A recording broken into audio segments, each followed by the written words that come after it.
here. Right here. Right? Okay. So you want to show him real quick and then he's going to do it? Like this. Okay. Do I get a ball of my own? I will give you a ball of your own. See, right here. Make sure it has air for you. Ready? You're going to show him how to dribble right here first. You sure it's not a trick ball? Ready? Bend your legs around and let's show him. Good job, Liliana. You doing it right? Bending his legs. Tell him. You think that's enough? So you want to break through the drill? Show? She's going to show you a drill. She's going to show you how they go in and out of the cones, okay? I'm going to follow you. So you're going to go right there, Ileana, right through the middle, all right? Nice and slow. Good job, Ileana.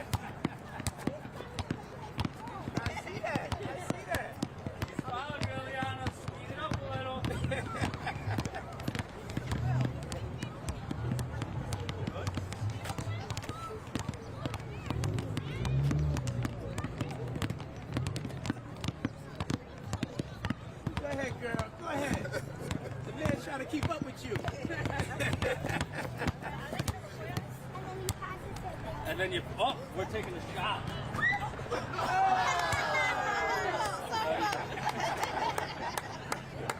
Thank you. Thank you for joining us. One thing. You got this morning work, you get your morning workout in, man. You gotta go back and try it again. One more time. Don't be afraid.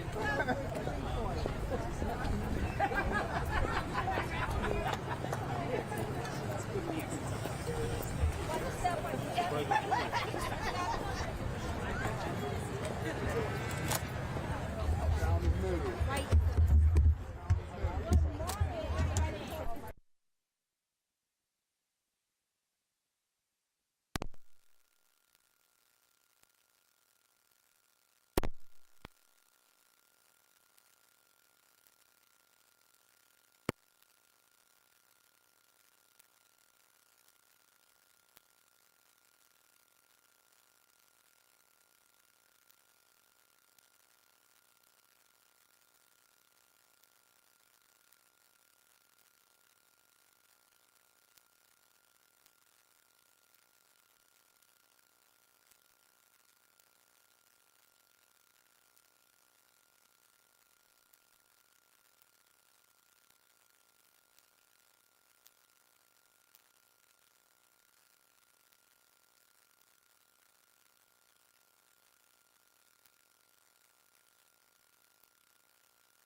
Yes. Good morning. Good morning. My name is Sheena Wright, and I am the Deputy Mayor of Strategic Initiatives, and I'll be your MC this morning. Yes. We are here on this amazingly sunny day to announce a significant program for this summer. We are so excited here to be on March 11th talking about summer, right? We can't wait. I talk to the young people, I know they cannot wait. And so to kick us off, this is what it's all about. It's about our young people and about our families and making sure that they have wonderful experiences and opportunities. So to kick us off, I want to introduce Liz Pizarro. I'm sure she has many titles, but one of the most important ones is that she is the mother of Lazandra Robinson, a 5th grader at Bronx Delta. Liz? Thank you so much. It's such an honor to be here. I have a long history with this school, with this P&J Beacon Phipps community. My oldest daughter is here with me, Leilani Robinson. My youngest daughter, Lazandra Robinson. They've both been through programming here through P&J Beacon, which for me is immeasurable. I'm a single mom of these two amazing young ladies, and these types of programs here not only provide after-school care, but weekend care, holiday camp care, half-a-day care, summer camps and programming. And to me, that ensures job security. That ensures my ability to provide for them and their needs without limiting their engagement in community activities. The counselors, the staff here have been my partners for 7 years now that my kids have been in these programs. They listen when I'm not there to listen. They're there to comfort and support and educate, and it truly is something that I cannot count and the blessings for. So in order to provide more enhancement on that and to kind of elaborate a bit more, my daughter Lazandra Robinson is going to introduce more about FIPS.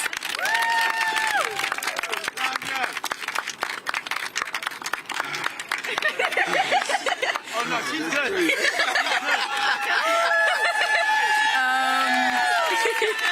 Good morning, everyone. My name is Lazandra Robinson. I'm 11 years old, and I have been a part of P&J Beacon for 5 years. I feel so blessed to be a part of this program every day because the counselors are always there for me and other children as well. They prepare us for the real world, especially me being in 5th grade, graduating middle school. During COVID, they would make time out of their day to come to our houses, walk to our houses, drive to our houses to drop off supplies that we need for school. They would ask us what we need, and even for after school, we would do a lot of trips. Like, I went to an online zoo and I saw a jaguar. That's pretty impressive. Even though I'm graduating 5th grade here at Bronx Delta, I'm very, very, very grateful that they have a middle school group too here at Bronx, here at the school. And if I end up in one of these schools in the building, I just come downstairs and I see the people who I love so much every day. Thank you for listening, and I want to thank my counselors and just for being there for me every day and listening to what I have to say. And thank you to my mom, Liz Pizarro, for enrolling me in this amazing program, me and my sister. Thank you for listening. Have a good day.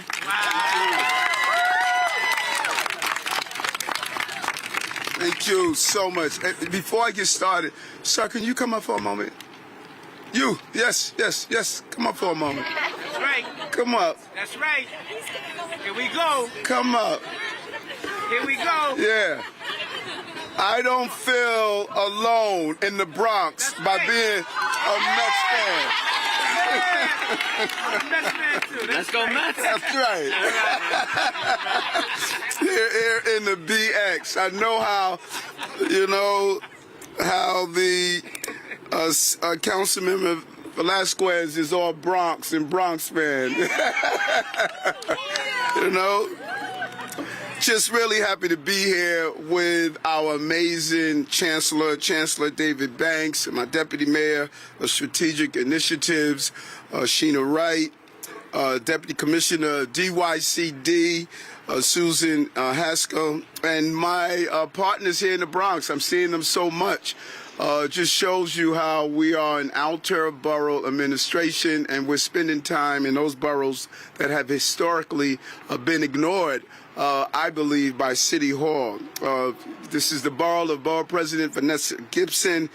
Michael Benedetto is an assembly member in this area.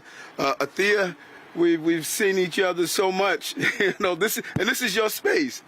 It's about young people for you, and, Michael is the chair in the assembly of the Education Committee, holding a series of hearings about these important issues.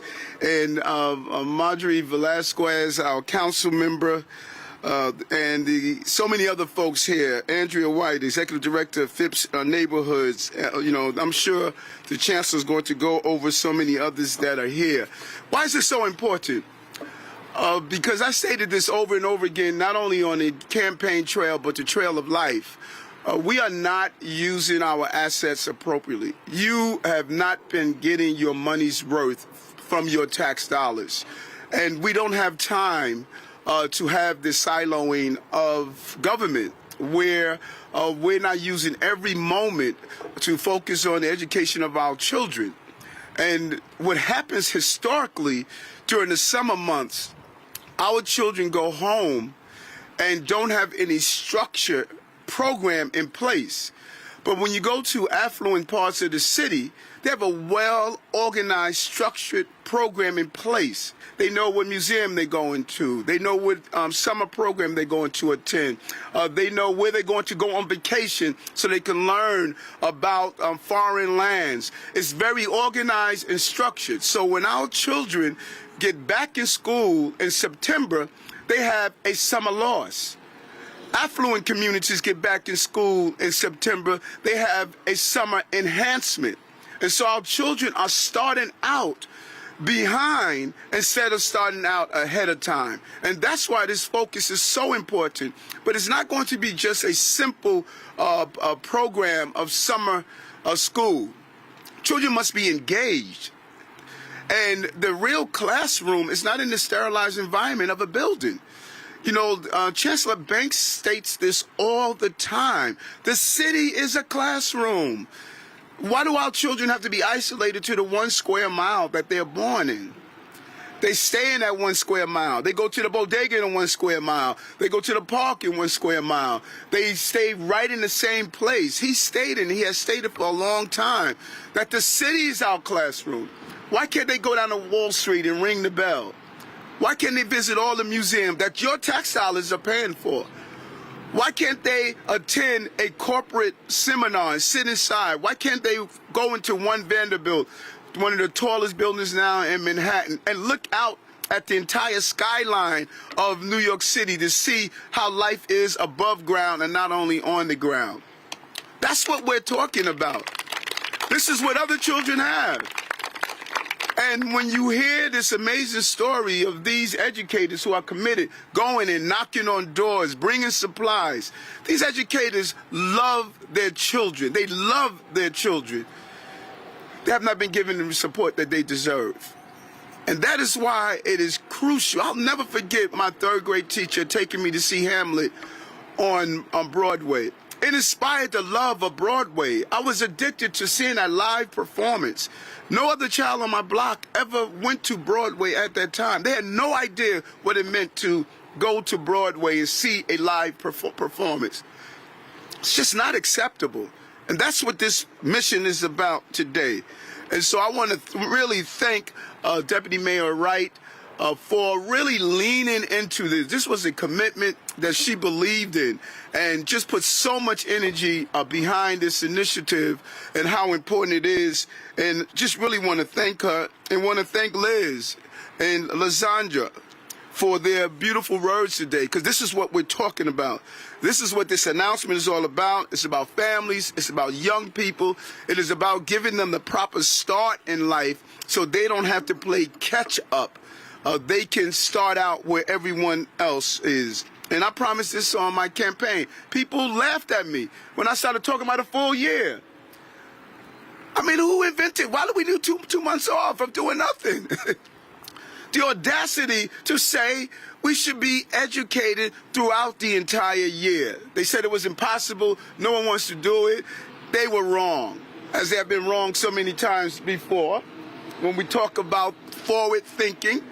And now we are embracing a full year of education for our children. And even the children that are not in this specific program, the 110,000 that we're opening to, we're going to have a full engagement of children. We're saying to our museums, you have our tax dollars, you better find ways to get our children inside your museums and go out and encourage them to do so. That museum mall on 5th Avenue can't stay to the people who live on 5th Avenue. You better get inside Brownsville, South Bronx, South Ozone, South Jamaica. I want to see active, creative ways of getting in those communities and encouraging them to come and visit these museums and these great places. So our children grow every day, and we need to take advantage of that. They don't stop growing in June. That's right. This imaginary clock that we stop learning once we finish June. No, they don't. They continue to grow, and it's time for us to catch up. Let's not kid ourselves. There was a 2-year challenging, and in some communities, a substantial learning loss. It's a substantial learning loss for 2 years. Mental health issues, nutritional battles, not having access to educational opportunities for 2 years. So we're not just playing catch up. We're playing how do we exceed where our children are. And so a few weeks ago, we did an amazing announcement. The largest summer youth employment, 100,000 young people will have summer youth employment from 14 to 24. And check out what we're doing. We're not waiting for the children to find the jobs. We're going to have a team go to the homeless shelters and show these young people how to sign up for the jobs. We're going to actively go out and encourage them to get engaged. And I'm going to partner with my team to say every child that goes through summer youth employment and this program here, we're going to teach them also life skills, breathing exercises, meditation, brain development, financial literacy, how to tie a tie, how to dress for success, how to separate the white clothes from the dark clothes so the Clorox and bleach does not destroy them, how to hem your pants, what's the proper way to shave, all of these life skills. We take for granted that children know this automatically. Some of our parents were never given this. So we have to start giving these life skills to our children that they can take throughout life. And that's what these programs must be about. They can't be just cosmetic, symbolic. Okay, we gave someone a summer youth employment. Then at the end of the summer, they know nothing about balancing a checkbook, nothing about, how to take care of themselves, to deal with the stress and challenges to do so. It's more than just a counselor for a child. It's brain development and self-care for a lifetime. And this is a bold initiative that we are doing. So today we're announcing our expanded K-8 Summer Rising program. We are supercharging last year's successful program. And this is about taking what's worked and building on it. Your favorite saying. David Banks says all the time, the Chancellor says, it's not about dismantling something because you did not create it. It's about taking what's worked and build on it. And so we're going to take what was successful about Summer Rising and we're going to build on top of that. This year we'll have more hours, including 6 p.m. for middle schoolers, more programming, like including Fridays, and more students. Over 100,000 students in grade K-8, which will make it the largest summer program in our city's history, focusing on our children. Every young person that's participate will get a chance to grow, to learn, to explore their talents. And we need to hear from them as we expand from year to year to year. Ask them, what do you want in the programming? It's because it's not about us. It's saying, how do we keep you engaged? These are bright young people who they have their journals here. Hold up your journals. Let them see your journals.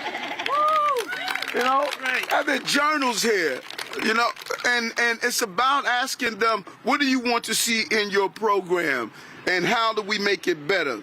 We're going to teach math, science, English, ELA, social studies, led by DOE instructors, but we will also personalize enrichments for each school, programming our students around life experiences and experiencing the great city that we live in. Walking through these great parks and stadiums, great places, riding the subway system and seeing the history of the subway system. We want to deal with the increase in hate crime, allow children to cross-pollinate ideas by going to cultures and communities that they know nothing about. Learn why someone wears a hijab, a yarmulke, a kufi. Learn the experience and the rich history in the Chinese community, in the various community, our Caribbean diaspora, the African diaspora, the Jewish community in Williamsburg and in Crown Heights. There's so much our children can learn if we allow them to learn. Children want to learn. All we have to do as adults is get the heck out of the way. All of our baggage, all of our issues, all of our biases is tarnishing these children. They are ready to embrace. And then bringing in our police department, building new relationships. The survey is despicable that our children, particularly black and brown men, don't have a relationship with the law enforcement community so they can go into law enforcement. We got all these walls that have been built, that we segregated this city. And we act like we don't. We got to be honest with ourselves. We are living in a segregated city where it's destroying our children. And we have to stop. And that's what we're committed to doing. And we're going to put parents in the process, engage them. No one does it better than Chancellor Banks. So many of them are struggling during the summer months. When we put their children in a safe space, they can then go on with their lives, employment, training, and getting the life skills and the work skills so they can move up in their jobs as we've rolled out our economic plan. And it's about improving and helping families.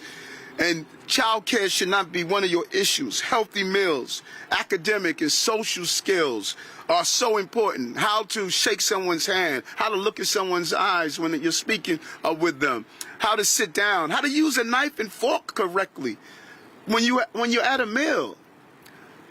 These are just important issues. I didn't even know that there was a special fork for salads. You know, I was just embarrassed. Everybody's looking at me because I didn't put my napkin on my lap. Well, who taught me? Who taught us these things? And so this is a win for the entire city.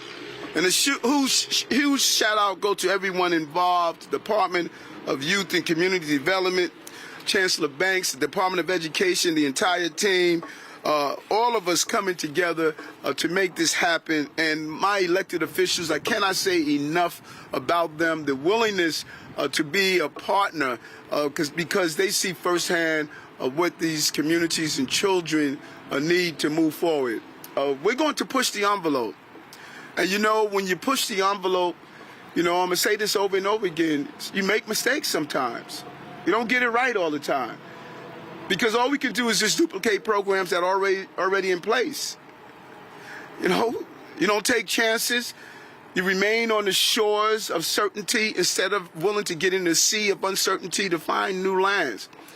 You know, we're going to destroy the anti-Christopher Columbus theory, believing if we stay on one ground, that's the safe place. There's a horizon out there, and our children are going to explore that horizon because we're forward-thinking administration. And that is our focus, and that is our push. And so I thank you for being here with these children and letting them know that they matter. And I'll turn it back over to our amazing Deputy Mayor, and I cannot thank you enough for this program and what you're doing in this area. Thank you so much, Mayor Adams, for continually challenging us to be bold and to be effective. GSD. So at this moment, I'd like to introduce the New York City Education Chancellor, David Banks.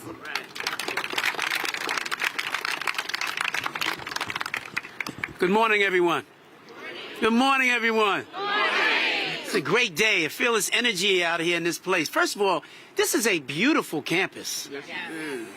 It's a beautiful campus. When we're done with this press conference, I can't wait. I'm going to go inside and visit with the schools and see some more of the students and see this facility.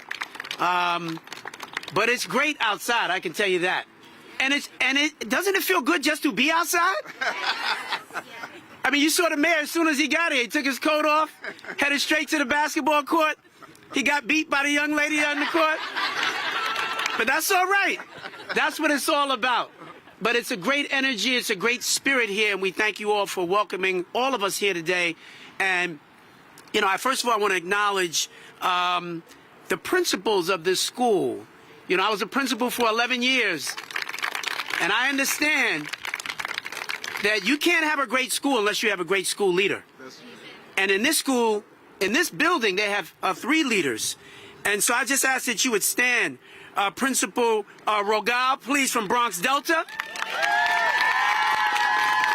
Remain standing. Principal Partridge from the Urban Institute of Mathematics. And Principal Basile from Mott Hall Community School.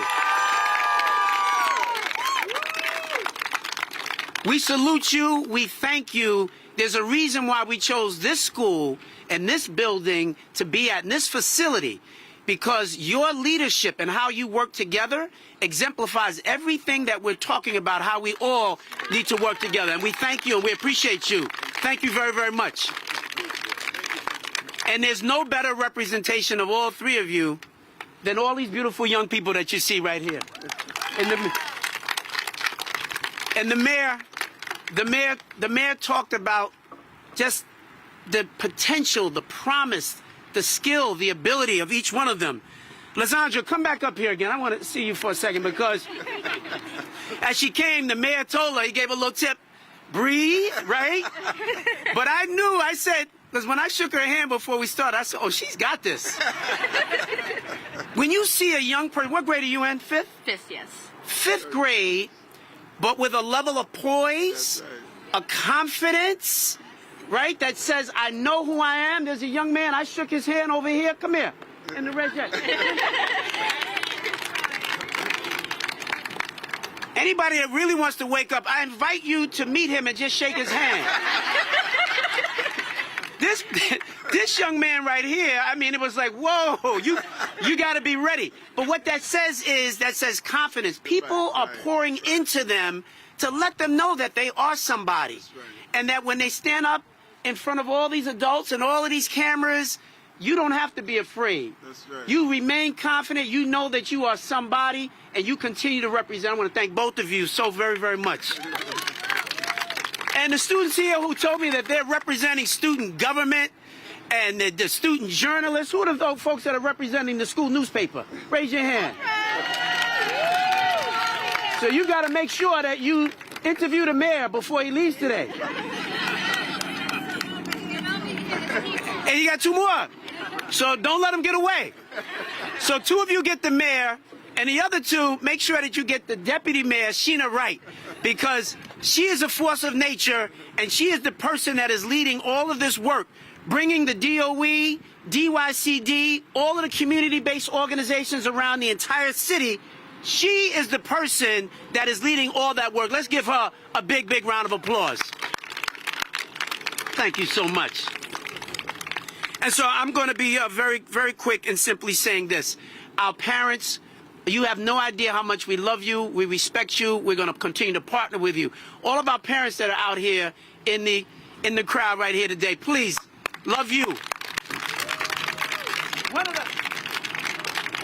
One of the things, we had a meeting the other day with some of the parents, and we talked about the name of the program. We were considering lots of names for this summer program. And we had a lot of different names we were looking at, and many of the parents said, well, Summer Rising was just fine. I mean, as a name, we need to improve the program, but the name was fine. And it's what the mayor and I talk about all the time. You don't have to reinvent the wheel. Let's just continue to get better, to get bolder, to make it, just improve it each and every step of the year. And so that's why we're so thrilled. Summer Rising is what we're all about.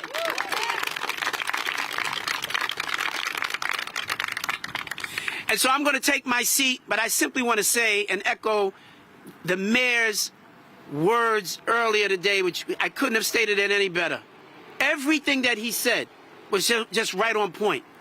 The power of possibility for all of our children is just limitless. What they need are for all of us as adults to see those possibilities ourselves and not limit them. You can't be a global citizen of the world with a neighborhood mentality. That's right. You've got to get outside of your school, outside of your neighborhood. And we have an opportunity to do that beginning this summer in a very big, bold, bodacious kind of way.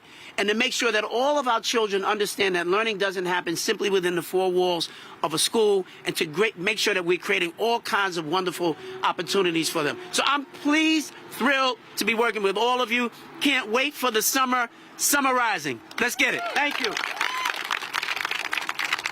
Thank you so much, Chancellor Banks. And as you were talking a little stuff about the mayor and his basketball skills, I do want to point out there is a track here, and might want to. Part of the script. Okay, all right. There's a race that is pending, so we shall see. But thank you. Wait a minute. You all should just know there was a challenge that was put out a while ago that Sheena Wright and David Banks would have a race. 1 mile. 1 mile race. and it was no doubt who would win that race. But I hurt my leg. Okay. Thank you, Chancellor. Thank you. And he is still injured, let's just say. The next person I want to introduce, who is, such a tremendous leader. And when we talk about the historic nature of this program, 110,000 young people will be impacted 5 days a week until 6 p.m. It is just historic. 7 weeks. All of that that helped us get to this place is Councilmember Althea Stevens, who has been a leader championing young people. She challenged us to do more, go further, go deeper. Thank you, Councilmember. Could you come up and say a few words? This is her space here. Good morning, people. How's everybody doing? This is a joyous occasion. I just want to say thank you to Mr. Mayor, because we have seen each other a lot, because you are investing what we need to invest in, our young people. He is out here doing the work that we should all be doing. I say it all the time. If we're not investing in our young people, what is all of this for? It's about making sure that they become productive citizens of our great city. So thank you, because it's so important. Sheena, thank you. Also, because we also understand what you're doing as far as building this collaboration between DOE, Mr. Banks, and DYCD, which we all know sometimes has been a bit clunky and messy, but we are really doing the work of bridging this gap, because it's all to make sure that we are investing in our young people. Last year we had some trials and tribulations, and we are learning from them. I am so happy to hear that we're not throwing out the baby with the bathwater, but we're actually saying we're going to keep the baby and we're going to get some new water. Because often what happens is a new administration comes in and they're like, let's all start from scratch. And who suffers is the young people, the administrators, the providers, because they're all trying to figure out, how do I now fit into what this administration wants? But this administration is coming in and saying, we're going to build together of what's already working and make it, and the things that's not working, we're going to make it work. So that's what we always should be doing, and not saying let's start from scratch, because we don't have time for that. Our kids are already suffering. They've already been through all the issues, and it's not their job to sit here and wait for us to get it done right. We need to be walking and chewing gum at the same time, because that's what they're owed. So I am always going to be here and be a champion for your young people and be the bridge that we need to have. So thank you, young people, for being here today. I'm excited. I know they said to interview the mayor and the deputy mayor, but make sure y'all interview me, because I want to say I knew you before you became big, because that's important. So sign me up for my interview as well. But thank you guys all for being here. We're going to continue to fight for our young people. Anybody who knows me, I always stand for our young people. I always make sure whatever room I step in, I say, how do we look at the young people in this perspective? Have we spoken to them? Have they been asked what they wanted? Because we're old, right? No, they don't. We think we know what they want, but we don't know. We don't know. So we have to make sure we're uplifting their voices, uplifting what they want and their vision. Because the reality of the situation is we need to step out of the way and make space for them, because that's all we're doing. We're developing them so that they can become the next leaders and take all of our positions. So thank you all for being here. Thank you so much. And really the design of this program was really the hard work of the Department of Education and DYCD. So I want to just give them a round of applause for the tremendous collaboration and really amazing work that they've done. Next up, young people, this is a person you absolutely have to interview. She represents you, your council member, Marjorie Velasquez. I love also the woman power in the council. Yes. Good morning, y'all. It is a beautiful day. The sun's out. I'm feeling the warmth of my community, and it is a great morning. My parents, it's great seeing you here. The tide has changed. We're out of COVID. We're actually here working together. And we're working together in so many different spaces, and we're dismantling systems that don't want to see us working together. We're dismantling systems that want to see us apart and segregated. We're also talking about money. We're talking about money directly coming back to our students. And we're making sure that we're holding folks accountable, but we're holding ourselves accountable as well. Where we can help each other, we will. Andre knows very well that I just said, hey, what do you need? What do our kids need? What do they want to do? Principals know me as well. Superintendent, many Zoom calls, but now it's actually great to see people in person. Yes, I am really this short. Yes, it's true. It is true. I want to take my husband's height, but it's not possible. And what we're saying today, we're going to have equity. This is the first start. And it begins with us. And we're going to do well. This is just the start of what's to come, and it's a great partnership. So thank you, Mayor. We are seeing a lot of each other, but you know what that means? That means we're not out of mind. We're used to out of borough, out of mind, but you know what? The Bronx is going to be better and back. And yes, the Yankees will be playing. Thank you. We are in the Bronx. I just had to say that. And I'm looking forward to the Subway series this summer, and then I encourage to see it with you. So, you know what? Let's get to it, y'all. Let's do the hard work together, and I'm looking forward to being a partner with you all. Thank you. Thank you so much. And next up, we have one of our longtime leaders in education, Assemblyman Michael Benedetto.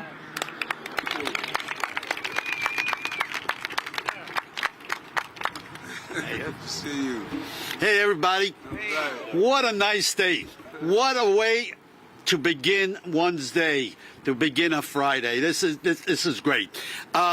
Listen, for years I've been coming to this schoolyard. I used to play ball in this schoolyard. This was never here before, okay? But it looks beautiful today. It really does. It's a wonderful facility for kids to play in and to learn and to be comfortable. It's just great, okay? And I actually even taught here at 192 when it was known as 192 back in, well, we won't go back how many years ago. I don't want to confuse anybody any more than it is.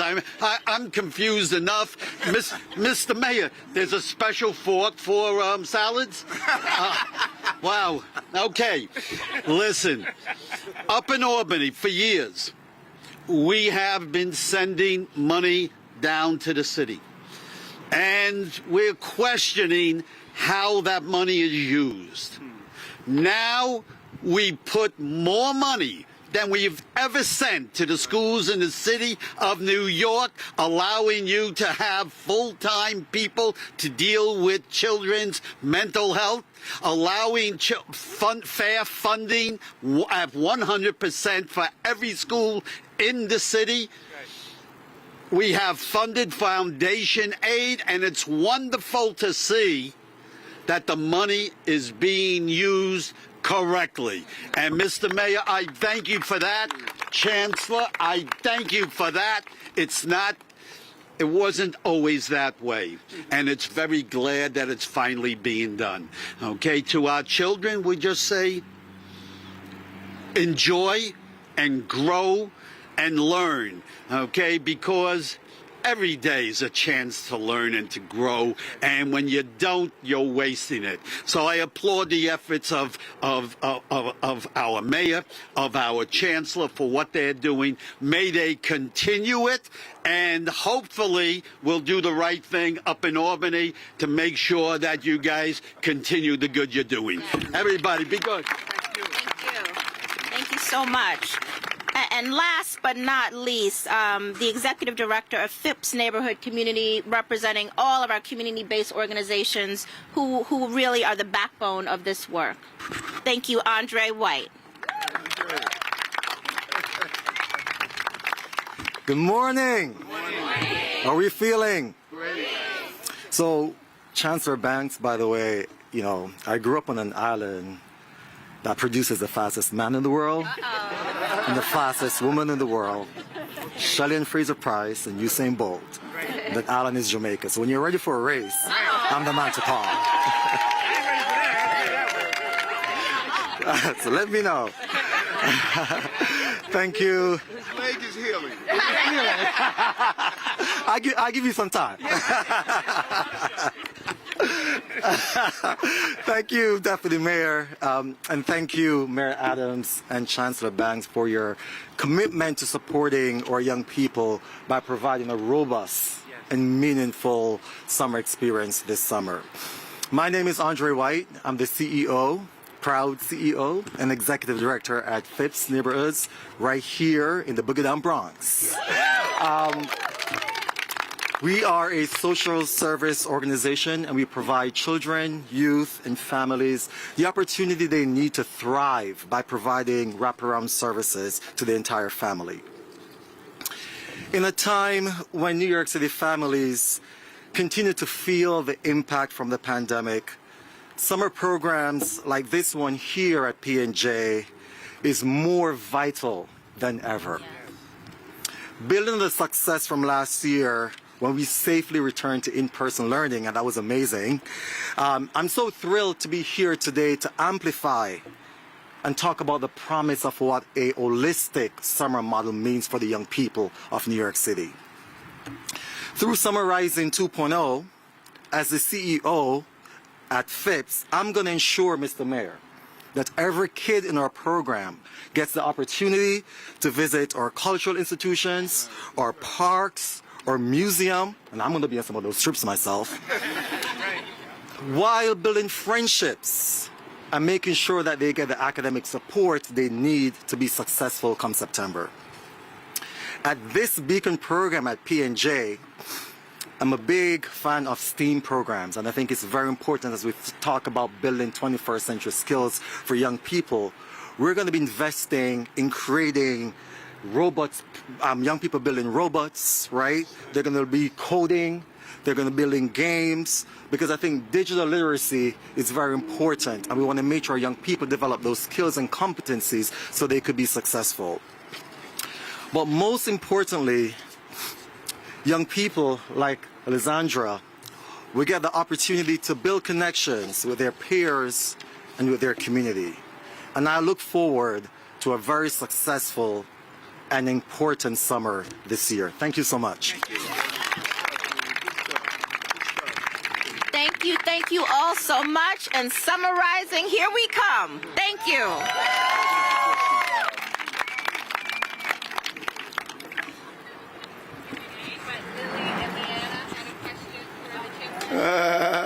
For the Chancellor. Oh, And the Chancellor and the Mayor. Get up, girls. So I have a question for the mayor. First, I loved your speech. It was amazing. So I have a question because you were talking about learning in summer and helping children. What was your favorite subject in school? Oh, great question. The question was, what she stated, if you couldn't hear her, she stated, I love you as the mayor. You are amazing and you are unbelievable. I think that you are adorable, and you're one of the best mayors I've ever known. I don't know if you heard all of that, but she stated, what was my best subject in school? It was writing, and I just finished a book, and I just enjoy creative writing, and I enjoyed it so much, but that was my best subject in school.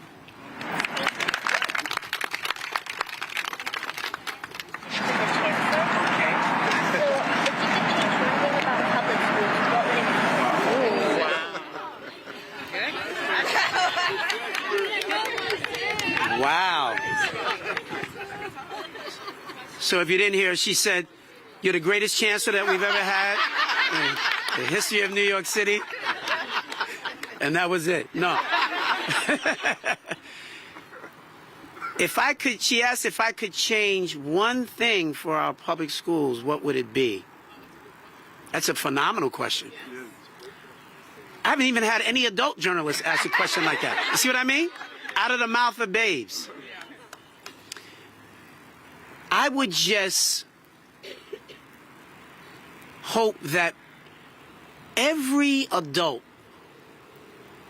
who works with children, whether they are a teacher, a counselor, a school safety officer, a food worker, a nurse, I I would hope and pray that every one of those adults loved the children who go to that school like life itself. That's what I would hope. I think there are some who do. I think there are many who do, but there are some who don't love it quite that much. For some people, it's a job. But if everybody who came into the space to work with young people loved them deeply, there's no walls that we would not knock down. The possibilities for our children would be endless. So that would be the one thing that I would change.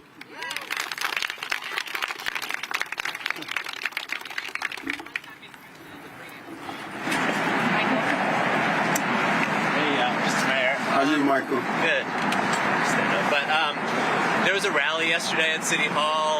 Human services workers who are contracted, who work in CBOs, like the ones that are going to be running this program, talking about the fact that many of them still make at or near poverty level wages. And so how do you make the most of a program like this if there are still concerns like that?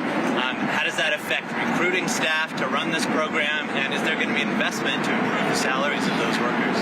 And that's a great question. I'm looking forward to sitting down with them. No one has reached out to the office to meet with me to talk about that. And I want to, in the next couple of years, build the culture of talk first before we protest. You know, we should show children how it's about engaging. We have a real challenge. We're dealing with economic crises. The council and my administration, we have to figure out how to balance the budget on our priorities. We have to look at those institutional jobs where people are not paid the adequate salaries that they deserve, and part of the contractual negotiation is what we have to look at. But we also must do what we're doing with the current controller, Brad Lander, and getting the money faster to the nonprofits. That is something we're doing. We're doing real nonprofit reform. The payment is too bureaucratic, too difficult. I'm sure that you acknowledge how long it takes to get the payment to them. That is the partnership we're doing. And to get the dollars to bring up those salaries, because it's very important. You should not have to worry about feeding your children while you're helping children. And that is what our budget director is looking at. How do we, the more we become more efficient, the more we get our corporate entities that we have been meeting with to sponsor some of these programs and to allocate the dollars that are important, the more we align, as the Deputy Mayor Wright is doing, all of our nonprofits together to be focused on the one or two things we want to do each summer, we will have the money we need to increase these salaries. Because we have to make sure we're paying people a salary that's suitable to the work that we're asking them to do. And it's a challenge. It's a challenge, but we need to overcome that challenge.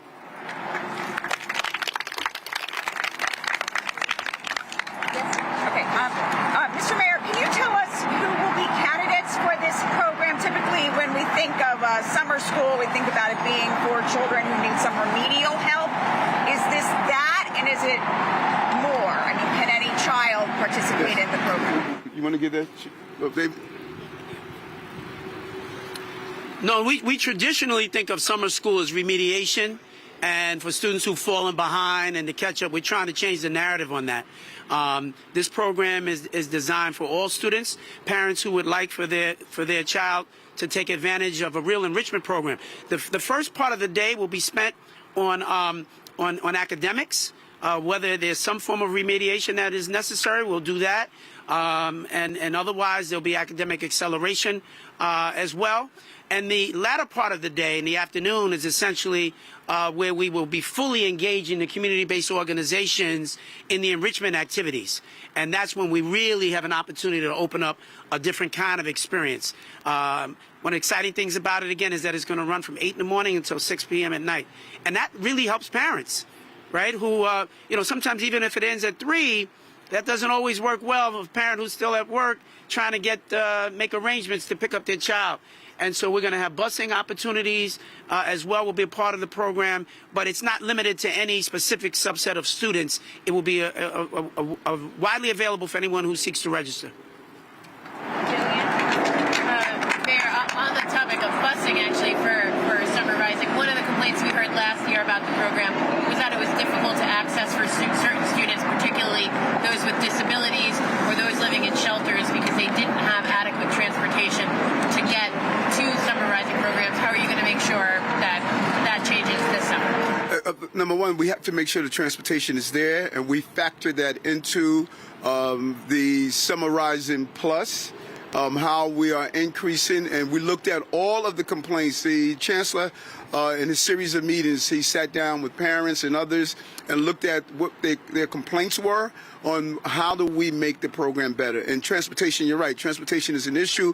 We're zeroing in on homeless shelters to find those children who are there, to make sure that they can have access to the programs. Because what's the use of having a great program if children who are really in need are not having access to them? And we have to address those issues that we heard of from the previous years.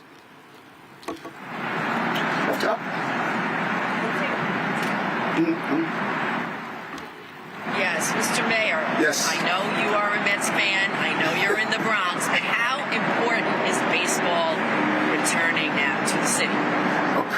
Crucial. I'm so glad that the boys of summer coming back. I hope in the next year we start saying the boys and girls of summer. It's time to allow women to play professional baseball as well. But I'm happy that they are back. And the economics. I was up in the Bronx by Yankee Stadium the other day. And when people look at all of those shops, they depend on the baseball season. There's an entire economy that feeds off of baseball. So you may have millionaires on the field, but you have people who are just basically trying to make it, that are providing the shops, selling foods in the stands, selling items. So it's very important to come back. All of those businesses around Yankee Stadium and the industry is so important. We're happy to see that they're back playing ball.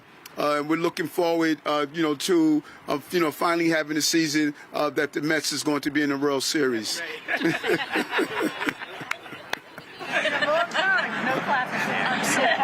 We've reported that some of your high-ranking staffers have been involved in the Brooklyn District Leaders Race.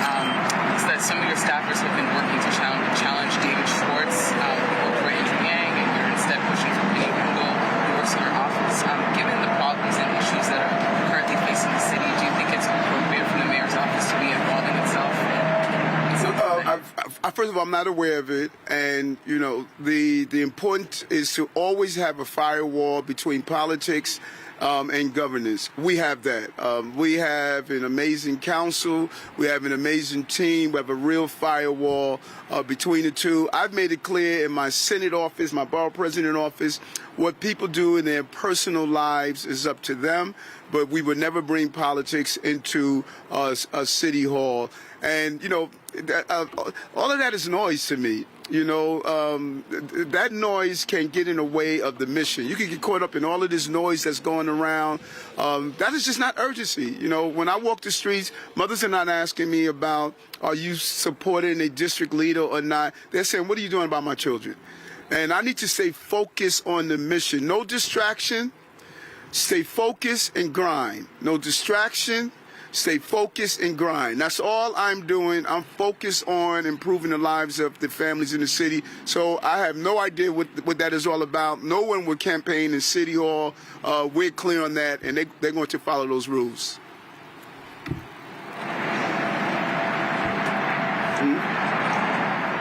Hi. Good morning. How are you? How you doing? Good. I'm here representing 231 parents that would like to talk to you. So my question is, are you willing to have a meeting with us and talk? We want to look over the data for the masking of children 4 and under. So we're very concerned. We have mothers who are nurses, teachers, psychologists. I mean, we have 231 of them, and we would like a meeting with you. You can reach out to the Chancellor's staff, but we don't need a meeting to know what I'm going to do. I'm very clear on what I'm going to do. Here's what I'm going to do. I made it clear we're going to do this in waves. The first wave is to lift the masking of our children that was K through 12. The second wave, we will go to our children that are for of under 5. Dude, that's our second wave. I should not, it would be irresponsible of me to do it all at once. First, when the governor announced that we could lift masking, I said, hold on for New York City because we're dense. Let's hold on. Let's first see the children are coming back to school. When they come back to school, let's see if there's a spike. We did not have a spike. Said, great. We're going to lift starting Monday. We lifted. Now we're going to see after lifting, do we have a spike? If we don't have a spike, we're going to lift for your babies as well. We're going to lift for the children. I don't want my children wearing masks, but I don't want to be irresponsible. I want them taking the mask off. People heard me say this over and over again, but I have medical professionals, and there's a lot of debates on people saying we don't need masks, we do need masks. I hear all of that, but nothing is going to convince me to move at a rapid pace. Move at a rapid pace. We just want to look over the data because we are the only city in New York that is masking children 4 and under. I could drive 15 minutes up and back to normal. So we just want to talk. We're parents, we're mothers, we're thank you for everything that you've done. But we would just like to I will definitely send a message and hope to talk to you guys soon. Please know that we're looking for a meeting, everyone. Thank you so much. Have a great day. They know that everybody's looking for a meeting with me, and so they know that. Hold on, let her finish. Let her finish. Don't interrupt her. Let her finish. We're the only ones who our kids are still being masked in daycares for about 10 hours. So this is pretty important. Yes, and let me tell you what else is important. And let's be clear on upstate is not New York. New York is the most densely populated city. And how people do things in a county is different from how it's done here in our county. So we're with you. We want the mask off the children also. So don't interpret it as we want them off. I'm pushing every day. We're going to get to the normality that we want. And as you are a parent, I'm a parent. And we want to do the best for our children. And I have a responsibility as the mayor of this city to make sure that, number one, we don't harm our children, our schools don't close down again, our city does not close down again, and we could do it in a safe manner. We're going to get there. I need for you to trust me. I hear you. I heard you. I met with several parents on this topic. We will get there. We'll get there together. You do, yes, without a doubt, and I think you should. Huh? Okay. No, let's finish this up because they're going to say I bounced before answering these questions. I actually wanted to follow up on one of the student journalist questions. Yes. You said writing was your favorite subject and that you just finished a book. Did you just finish writing a book? Yeah, I did creative writing. I wrote a book on Healthy at Last, healthy food, healthy diets, and how bad food is connected to some of the misgivings in life. Now, nowhere in the book did I say I ate fish. I only dealt with the healthy food, plant-based food that we have. It's called Healthy at Last. And this is not an advertisement. Because I don't need anybody writing the story. Eric was trying to push his book. I answered the question from the reporter. Yes, sir. Mr. Mayor, my colleague wrote a story about a report from the union representing fire inspectors that there was a fire inspector who was supposed to go to the building where the Twin Peaks fire happened but was diverted to inspect restaurants. And I was wondering, were you aware of that policy, and do you think it's a sound policy? No, I was not aware of it. As soon as we became aware of it, we immediately stopped it from happening. But there's also an important part that was missing from the story. That would not have prevented a fire in that circumstance. They've inspected the external parts. They would not have expected the internal parts about the heater and other things. And so the job of those fire inspectors are for the external parts of the building, inside the hallways or what have you, not the internal parts of the building. But once we learned about the issue, we immediately stated that this is not a practice that we're doing. We understood that there was an emergency, but we should never get out of the way of doing those fire inspections. Okay, thank you very much. Thank you.